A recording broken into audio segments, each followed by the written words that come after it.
This week's video is requested by Natalie, dedicated to her sister, Uyen. Sorry if I mispronounced your name, girl. Hopefully this Rilakkuma bear will make up for it. It also glows in the dark. How cool is that, huh? You have a very loving sister. She asked me to make something about Rilakkuma for you. Since Halloween is almost here, I made a glow-in-the-dark Rilakkuma mummy. If you don't like the mummy, you can always make it into the regular way. I also came up with the idea to make it into a ghost. It's a cute little charm to celebrate Halloween. Are you ready, my crafty baby?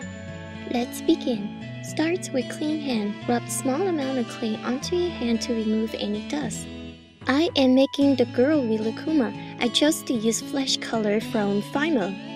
One marked bar from the clay will be enough for one bear. First, we're going to make the arms and the legs. Roll them into roughly about 2 inches and cut at the center. Cut 2 more times at the center of both pieces. Smooth out the arms and the legs. We want them to look clean. Now we are making the ears. I like to make the ears appear bigger than the arms and the legs. All you need to do is to roll them into round balls. I am prepping to make the body, the head, and the tail. The head is the biggest part, the body is the medium, and the tail is the smallest. Roll the head and the tails into balls. The body needs to be in a teardrop shape. When you have all the parts, set them aside. We need to add some pink color to the ears, arms, and legs. Roll out a small amount of pink clay. Cut 2 slightly bigger pieces and 4 smaller pieces. We also need 1 small and large white clay for the nose and the stomach. Here's the size for the clay. 2 white clay, 1 for nose, 1 for stomach. That's for the head and that one's for the body. Those are for arms and legs. These are for ears and the little one is for the tail. Grab the big pink clay and flatten it by squeezing your fingers together. This piece is for the ear. They should adhere very easily. Do the same to the other one. Now we are moving on to the arms and the legs. Take a small pink clay and attach it to one of the arm pieces. It's the same method as attaching the ears. Do the same to all of the arms and legs.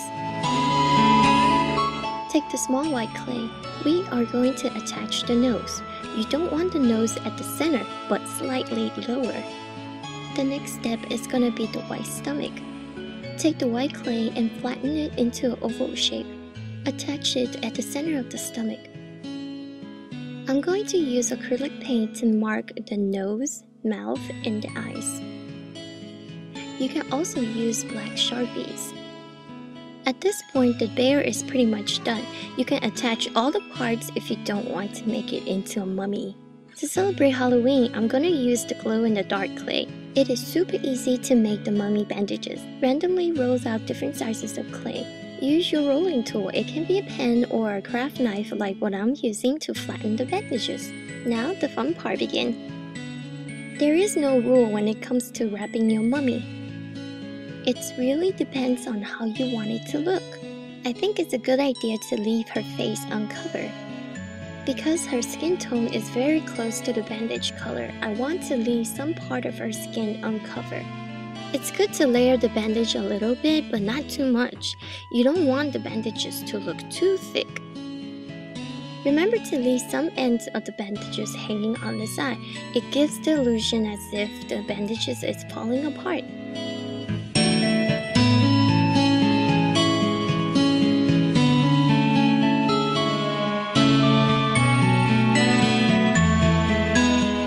You do have to wrap the arms and the legs individually. At this point, it is good to make a mental note on which one's going to be arms or legs, so you can wrap it to your design.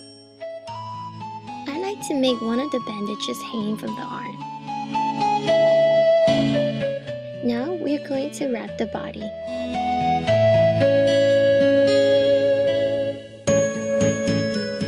Notice I review a little bit of the chest area. I did that intentionally because I still want the white part of her stomach to show up. You don't need to cover the bottom of the stomach. Take a circular tool like the barrel of a pen. It's used like a cookie cutter to make the space for the ears. Remove the cut bandages. We could attach the ears on top of the surface of the bandages, but it will most likely fall off. By removing the loose bandage, we are attaching the ears to the head, thus make the bond stronger. Analyze where you want to position the arm and remove the bandages there.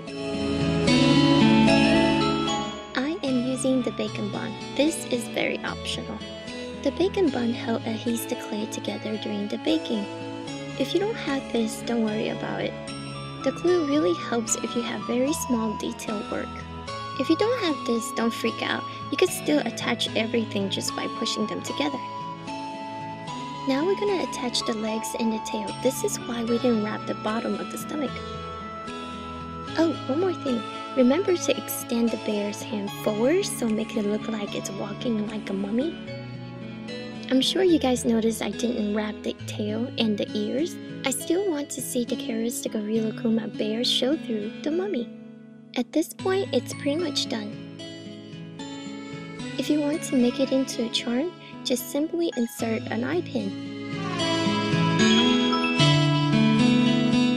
Bake the bear in the oven at 275 degrees for 25 minutes. Bring them along when you go trick-or-treating. It will glow in the dark. They are super cute. My niece and nephew can't keep their hands off of them.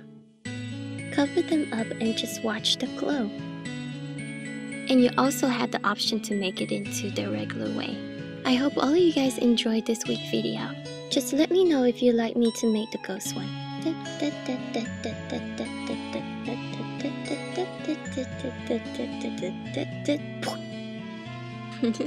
May you be happy.